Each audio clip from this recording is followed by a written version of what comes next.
is legend, there are stories since it has been said always, we are what we eat. And in fact, even the diseases as well, which people get it's all also quite a lot responsible or determined by the food which one is eating. Whatever specialist you may be, cardiologist, diabetologist, whatever field you may be, it is important. Who remembers this guy? Does someone remember? Next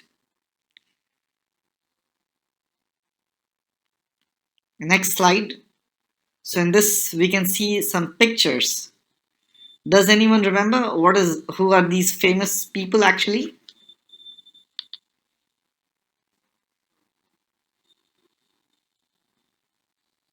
So I think people will remember this is the famous Ambani son, and this is the famous singer, which is said to be the world's fastest piano keyboard player. So they all have transformed themselves. So what has been the secret behind them? Of course, exercise is also quite a lot responsible, but one of the most important factor is diet as well. So as I said its implications. The implications of diet of food what we eat is not only in cardiology, diabetology, but also in blood pressure and cholesterol management. Next, so some of the other important things we also need to see other than seeing the food is, uh, of course, as I said, physical exercise, dietary sodium intake, and also moderation of the alcohol intake or adoption of DASH diet. DASH diet we will be talking soon in details. But even here as well, when we try to look carefully, so one of the most important, some of the significant reduction in systolic blood pressure can be achieved with weight reduction and also with the usage of DASH eating plan as well. So what happens? What are the lifestyle changes which are beneficial in reducing weight? So we need to decrease our time when we are sitting more, for example, while watching television, playing video games, or even the time which is being spent online. Similarly, we need to increase our physical activities like walking, biking, aerobic exercises, or even dancing, or soccer, or basketball as well. It's a wonderful exercise. Similarly, we can try to increase the dosage or amount of portion what we are eating in the form of snacks or the meals as well. And not just the quantity, but also the portion size or the frequency. How frequently are we eating those high calorie diets? Next, in today's world, we all have been talking about some of the superfoods. So they are, hello, can you all hear me? Yes. Okay, perfect. So we all keep on talking. What are those best foods which we all should eat to keep everything healthy? So there is something called a superfood. So what are these top 15 superfoods? This is a list compiled by Mayo Clinic, which I'm going to share. Next. So as we can see in this slide, these are fishes. So these fishes are not just yummy to eat, but also they are some of the biggest resources for protein and also for omega-3 fatty acids and vitamin D. And if one will have to really pick up on one, that which is the best fish, then my bet is going to be on salmon, I would say. And other fishes are also there, which is good in these omega-3 fatty acids is tuna, mackerel, herring, trout as well. Next, then comes is nuts. What are these nuts? Which are really good. So, like almonds and walnuts. These are not only good for your hunger, but also they contain a lot of those essential amino acids. And some of the oils which is there in them also is not only good for your brain, but also for your general body and metabolism as well. Next, then comes is the berries. Berries. So what are these berries? Berries are these full of heart healthy phytonutrients and contain a lot of fibers.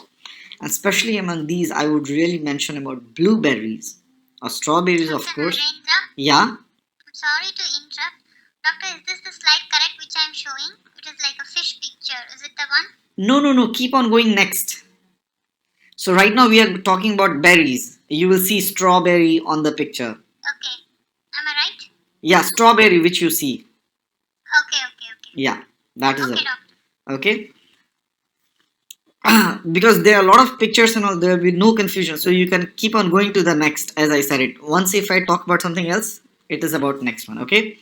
So that's why I said it. You can try these berries not only with cereals but also with yogurt. So they boost your metabolism. They are really good in fibers. Next. So what about these flax seeds? Flax seeds has been traditionally quite a lot oftenly used in the traditional diet of not only Indians but also of the North Africans as well. And it has been rediscovered that they are really rich in the omega 3 fatty acids, also fibers and phytoestrogens, which really boost your health, in fact. So you can even take the powder form, or also you can use the whole seed itself while whenever you make your chapatis or bread, or even when you cook your vegetables or curry as well, you can just pour them actually. Next, what about the oatmeals? So the oats, I think you all are recently hearing in a lot of your advertisements and your television set as well. So these are really food nutrient powerhouse. Next, then comes the beans. Those beans can be black beans or those red beans, but they are equally rich in fiber, B vitamins, and also minerals and other ground stuff as well. Really, a lot of good stuff, in fact. Next, I know there are several states or several parts where, or yeah, there are some beliefs in which wine consumption is not advisable, but it has been shown, scientific research has shown that up to 2 glasses of wine, for which is considered to be good for men.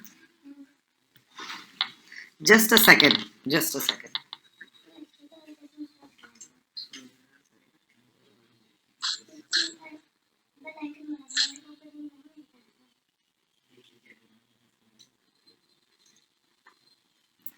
So as I was talking, so up to 2 consumptions for men is fine, and one for women per day. Okay, and why? Why is it advised? What is the reason for that? Any guesses? Anyone would like to try? Because it improves the HDL cholesterol. And why HDL cholesterol is important? Because HDL cholesterol is the one which is said to be the good cholesterol. Okay, so it will tend to decrease the lipoproteins in the peripheral areas and all, and it will similarly decrease the chances of coronary artery disease. So that's why it is important.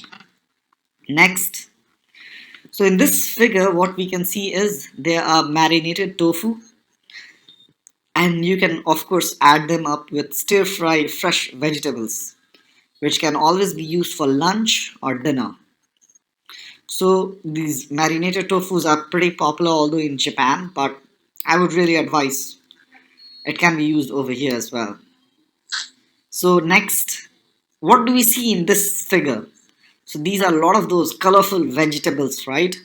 Red, yellow, orange. So what are these vegetables actually? Carrots, sweet potatoes, red peppers, and acorn squash as well, which are not only really good in carotenoids, fibers, and also vitamins, in fact. So always I would also advise to try to use colorful. More color in your vegetables, the better it is. Next, so after we know about vegetables, what about the fruits? So fruits like oranges and papaya, they are really rich in beta carotene and also electrolytes like potassium, magnesium, and also fibers. Next, what, does anyone remember who is this famous cartoon? Who is this guy? This guy is called as Popeye, and as he rightly used to say, spinach packs a punch, and it is true indeed. And why is it said? Because it is rich in iron. It has a lot of fibers as well, a lot of antioxidants as well. So you can use it in sandwiches and salads. Next, next one, what we see is these are tender, sweet asparagus. So what happens is these are really filled up with mighty nutrients as beta carotenes, folates, and fibers. So, and even the amount of calories which is supplied by these asparagus is really, really minimum. Next, what about these tomatoes? Tomatoes is available not so costly and they are really good. There are varieties like the sun-dried varieties which can be used also in the winter months. They are really good for vitamin C, lycopenes, antioxidants, and also the carotenes, alpha or beta type. Hmm. Next, now this is what is the dark chocolates. The dark chocolates is amazing, has amazing benefits for not only heart protection but also for stroke prevention as well. But it has to be taken care that most of them is 70% dark cocoa. Next, so this is broccoli. Broccoli is really globally regarded as the superfood. And why is it? Because it's rich in not only nutrients but also vitamin C and E and also potassium, folate, calcium, and fibers. So you can uh, dip it in hummus and you can keep on eating it as well. Next. So now we know that what are the things which we need to eat. But the big question is what are the food which we need to avoid? So in simple words, you should avoid what is white food, like which is processed and refined, especially like flour, rice, pasta, bread, crackers, cereals, or even simple sugars because they are really high in calories, they are highly refined, they do not have any fibers. And even similarly, on the other side, you should try to use more of natural, unprocessed white food. Unprocessed white food means onions, cauliflowers, turnips, white beans, and white potatoes. Okay, so they need to be used actually. So it is as simple as that. But of course, try to avoid deep frying them. Okay, I think not just the Indians, but also the world over, the people are very fond of Indian food. But what are the things you need to be cautious about? Like everything has its own good things and bad things as well. So the good thing about Indian food is yes, they have a lot of grains, which is high in fiber and less animal protein. Okay, and they also use a lot of legumes and vegetables, which is a very big plus. But the problem is a lot of these food is prepared in ghee, which is like clarified butter or fried, or used with coconut milk or fat. So most of them is saturated fat, in fact. So that's why it can be a little bit problematic. So what are the tips whenever we are eating Indian food, Indian curry, Indian restaurant we are going? So what are the things we need to be careful? I would really suggest try to use is salad. Otherwise, use yogurt with shredded vegetables, and also Wherever you are ordering something, try to order one protein or vegetarian dish which is especially low in saturated fat and calories. And if you have to be a little bit more careful for sodium, then you can skip the soup and you can choose a chicken or a seafood rather than beef or lamb. Similarly, you should choose dishes without ghee. And why did I say you should try to skip the beef or lamb? Because red meat is not good for heart. I'll really emphasize that. Next, so this is a table which uh, beautifully summarizes what you should try to avoid and what you should try to keep on taking actually. Okay, so as I have said it, you have to try to avoid taking samosas, korma, or curry, or pakora, or paneer, or fried and butter stuff. But on the other hand, you can take as I said it, more of vegetarian food, steamed stuff, less oily cooked stuff like this. So that is the best option, in fact. Okay. So we also need to know what about the food content of the food what we are eating.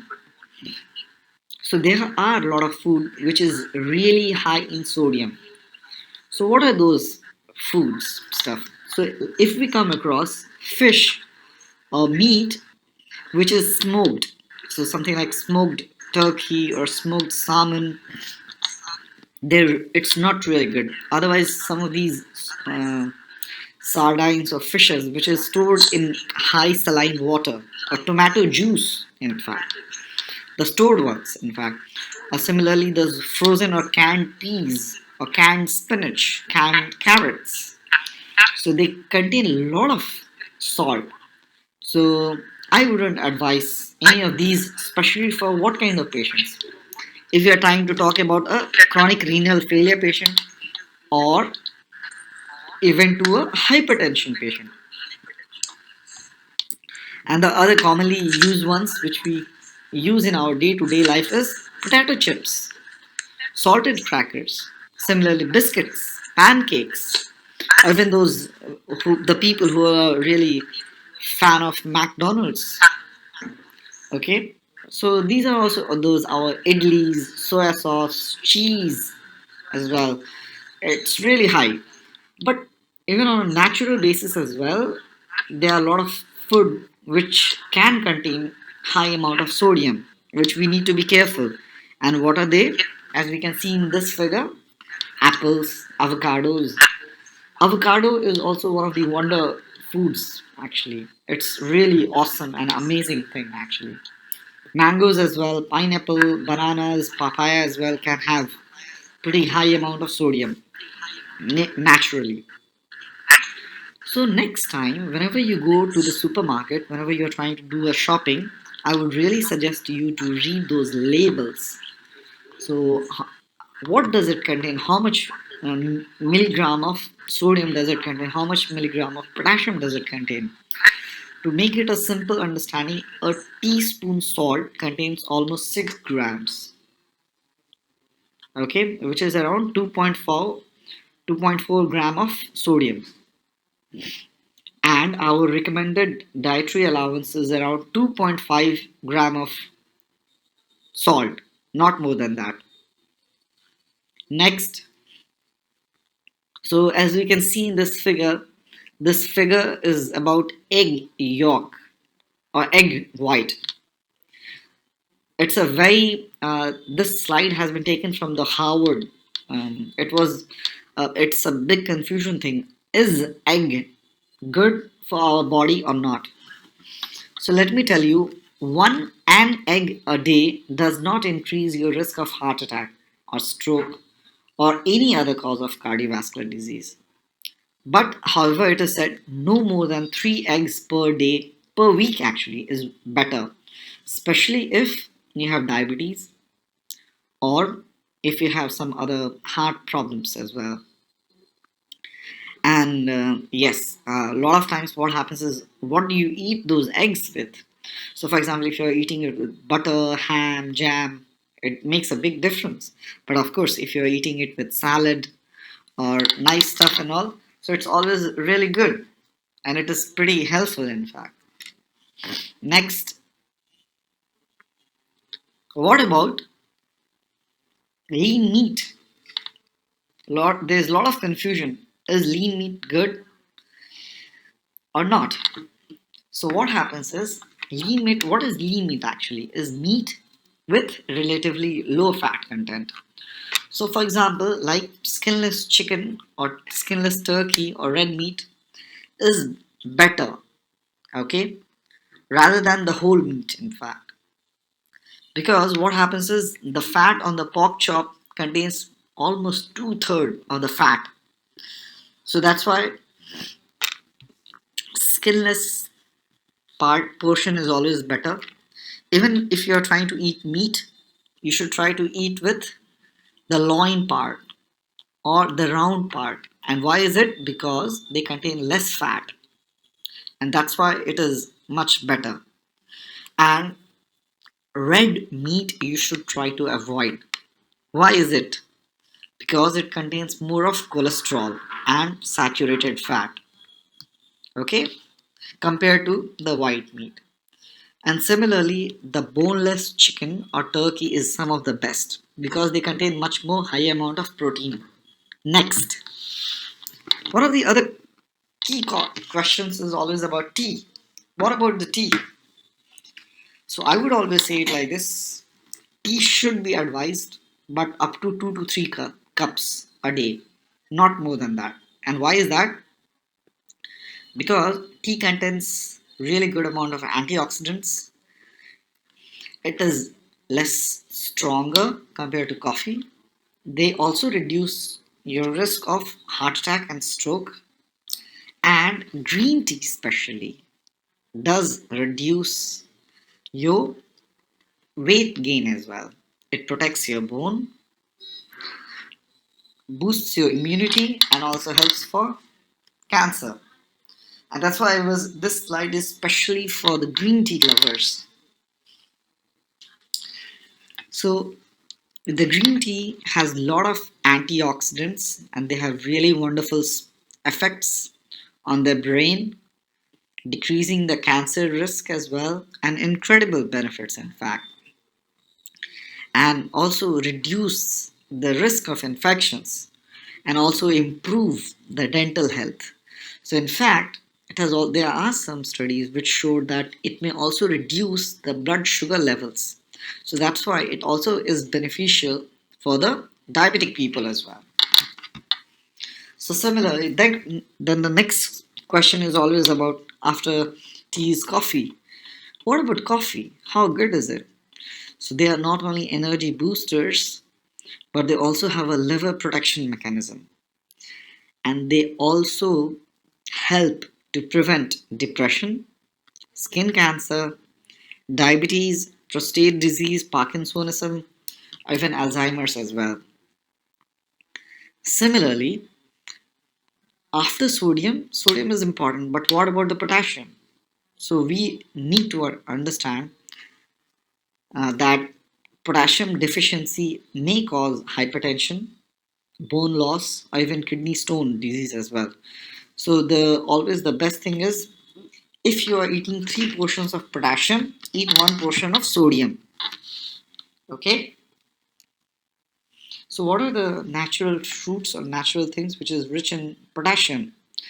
Are like avocado, bananas, potatoes, spinach, beans, citrus juice, and fish. And then meat and potatoes are healthy, okay? But nothing beats a potato, I would say, especially for potassium. So, especially roasted vegetables are really nice. And as we all know, lentils, soups, chickpeas, and black beans are also really good. And then the next question always is like, a lot of people ask, how are frozen vegetables compared to the fresh ones? Isn't it a big question? A lot of people they tend to ask. So I would really suggest if frozen vegetables have been frozen in a good way, which is most of the times, then they tend to lock in the important vitamins. And in fact, the concentration of the nutrients as carotenoids or lutein or even the antioxidants in the fresh and the frozen vegetables are almost similar. So fresh vegetables are really good, but if there are refrigerated ones as well, it's equally good. Now, the other thing, one of the common questions is milk. How about milk? So, for women, it has been shown that the higher intake, due to higher intake of associated calcium and vitamin D intake, it tends to lower the risk of hypertension. And in fact, although it has been shown that if someone is drinking moderately, it may increase the blood pressure, although. And it is a proven fact which has been shown. Now, coming to the DASH diet. So, it was really popularized by one of the American president's physician, personal doctor, whose name was Dr. Dean Ornish, who popularized the concept of dietary approaches to stop hypertension, which is called as DASH. So, in which says is to follow hard, healthy guidelines to limit saturated fat and cholesterol, and it tends to focus on increasing intake of food rich in nutrients that are expected to lower blood pressure, mainly minerals like potassium, calcium, magnesium, protein, and fibers. So, what it is actually? Why? What is DASH diet, as I said? And it has been widely adopted and recognized as well. Sorry. So if you look carefully, so these are the type of food which needs to be included over here. So what are these type of food is? The grains need to be more, then comes the fruits, and after that will come as the vegetables, and the amount of low fat of fat free dairy should be even lesser in fact. And then you need to have good amount of you need to have good amount of dairy meat as well.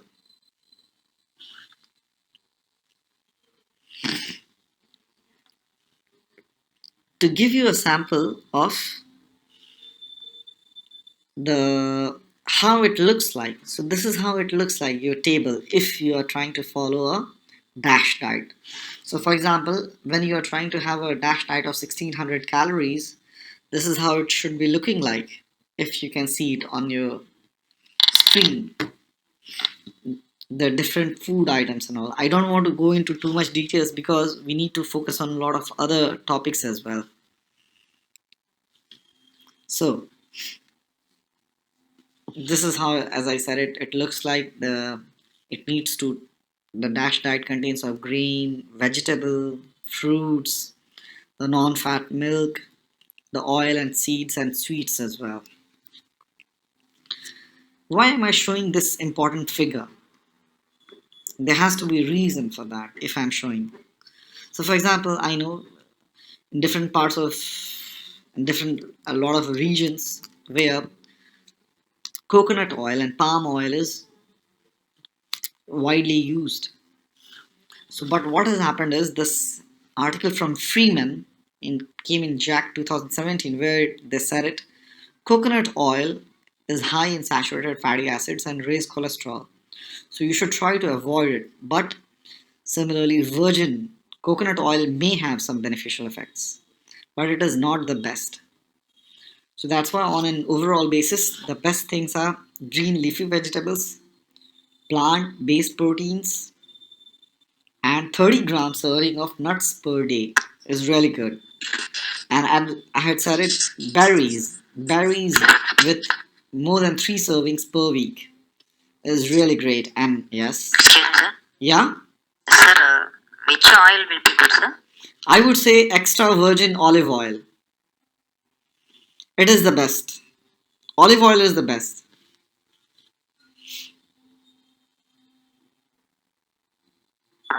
Sir, for cooking also? Yeah, that's why I will tell you now. Now I'll come to that cooking part actually. You asked a very good question. So now that's what the answer you will get it in my next slide. Best oil for all. So this is the list which contains, like I would say, the olive oil is the best, but then comes the canola oil, then comes the safflower oil, then comes the sunflower oil. But when it comes to cooking, the cooking, what happens is, see over here as well, you can see there's difference of saturated fats, polyunsaturated fat, and monounsaturated fat. But and how will you differentiate? Saturated fats are solid at room temperature, but unsaturated are is always liquid. Okay, but and then now coming to the best oil, and now I'm coming to that. What is extra virgin olive oil? So what happens is they are very high in antioxidants, but extra virgin oil, the right ways to use them is only in the form of salad dressing. Okay, you should not heat them. If you heat them, you're destroying them actually. So what happens is, then comes, okay, so whenever you are trying to use cooking, especially I know those Indian cooking or South Asian cooking, you take the temperature to very high temperature. So for that, so there is cooking grade olive oil. You should use that, I would say. Or canola oil is pretty good as well. Or even safflower oil or sunflower oil is widely available. So that's why I would say don't use extra virgin olive oil for cooking or frying. It is literally cancerous. So there is cooking grade olive oil, which is better. Otherwise, as I said, it canola oil you can use, or safflower or sunflower oil you can use it for this. And even in that, I would suggest you should keep on rotating between these different types. For example, yeah, for uh, whenever you are using, you are trying to make salad, I would suggest use virgin olive oil. But whenever you have to fry, if today I'm frying, then you can use canola oil, maybe even sunflower oil as well. Similarly, if you are trying to make some curry, then maybe just use little bit of mustard oil as well. Because now I'll tell you another important thing. Mustard oil usage has been associated to predispose highly for the coronary artery disease and also complete heart block development. So that's very unfortunate, but very true thing actually. So I hope the doubts are cleared. So now here comes the canola oil, which I was talking. So it has very high smoke point. So it is really good for baking and also for frying as well. So here it comes. So this is my secret formula. This is what I would say to you guys. If you want to enjoy the heart healthy benefits of olive oil but find the flavor too strong, you can also mix 1:1 ratio of canola and extra virgin olive oil. Similarly, now coming to walnuts. Walnuts has they are amazing in the form of omega-3 fatty acids. You can also use its oil as well, but its oil can be very costly and but very nutritious. Now the big question, and this slide is from Time magazine about ghee. Okay, so ghee, it's a this slide is taken from the Time magazine. I hope you are aware. So what it has been shown, research has shown that it is also among the 50 new healthiest food of all time with recipes. Okay, it's high in vitamins and also can be used as a alternative to cooking oil or butter. So I would really recommend to use it not too much, maybe in a single day for 1 teaspoon. That's all, but not more than that. And now coming to the big debatable question of coconut oil, which I already showed you the evidence, but It does have a wonderful flavor, but what I would really suggest is it has also a very high amount of saturated fats as well. So I would really, recommend to slightly avoid it. Although on an international basis, I will say it like this: there has been a bit bigger lobby as well, which has been trying to make popular the Mediterranean diet with olive oil. But yes, they have evidence as well to be healthy. So so far, till the time evidence favors coconut oil, we will have to take the side of olive oils. So on a simple basis, and what about the dark chocolates, which we said it as well? So dark chocolates, they are amazing. They not only decrease your blood pressure, but also they increase the polyphenols in your body. In fact, so it's really nice. But to mind you, the chocolates should be taken in the form of dark chocolates, and if possible, without sugar, not those sweet chocolates, I would say. Whatever food what which we take or eat, there are some yeah uh, misconcepts as well. So, for example, a lot of people they tend to think that chocolates are associated, they are pretty high in caffeine, but it's not always true like this. So, what you can see it like this, it can in fact not so high in caffeine.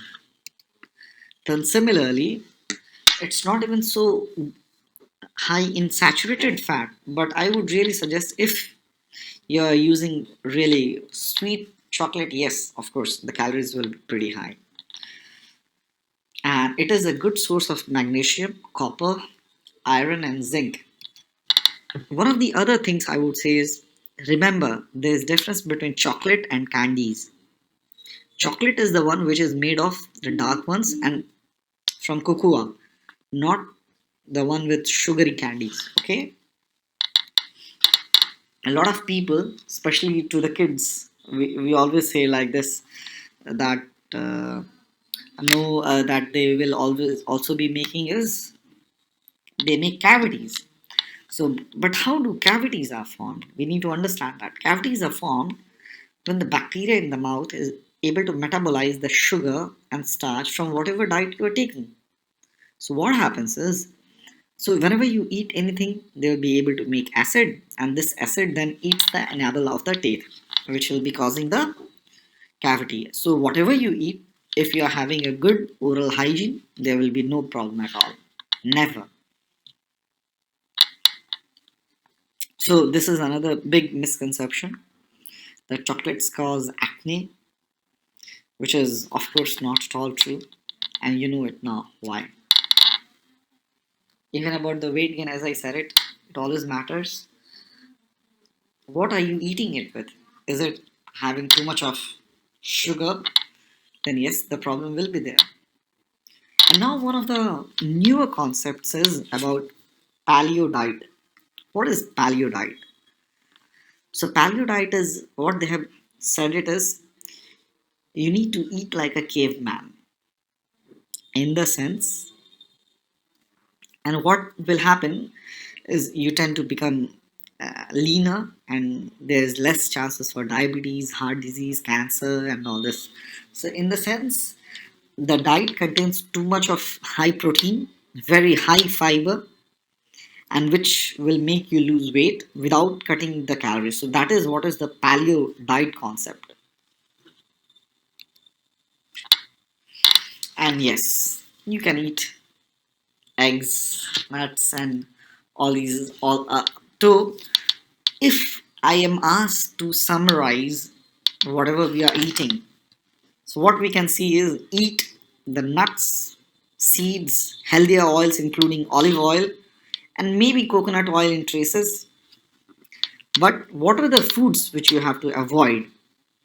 Because we need to understand right now our sedentary life and we are not even farmers. So what we have to say we should try to avoid is dairy. Dairy means the whole dairy thing. So for example, you can of course always eat the toned milk. Toned milk means fatless milk. It's really good. Refined sugar, avoid it. Potatoes as well, not too much you should eat. Salt, refined vegetables, oils as well. Refined, I would say. So you should try to avoid it. Okay? And you need to be careful what you are eating. So if you really want to, someone keeps on talking like what, how to do lose weight. So I would suggest be careful what you are eating, exercise well, and plan up your diet well. So eat more frequently in lesser amount, and I'm sure you'll see the benefits. Okay, and another important thing is it's not always necessary that the good food is more costly. No, it's not always like this. Apples, for example, they may be costly, but no, it's not true that apples is the best fruit. There are much cheaper fruits as well, which contains similar or even better nutritious food as well. And in a simple basis, as I said, it try to mix your oils, whatever you are eating. So that always makes it really nice. And as I was telling about the mustard oil, I already said it. Yes, it is good for amazing for deep frying, but use it in traces. But as I said it, the problem can be is complete heart block and coronary artery disease can be a little bit risk higher. So this summarizes and finishes all my slides. I'll be happy to answer any questions.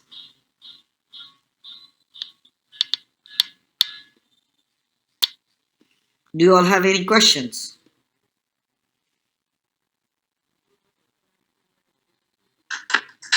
Sir, um, which one is good, sir? Rice, wheat? There's a routine question like all the patients are asking. Yeah. I didn't get your question, please. Sir, which one is actually we are saying that you have to reduce the rice amount like that, sir.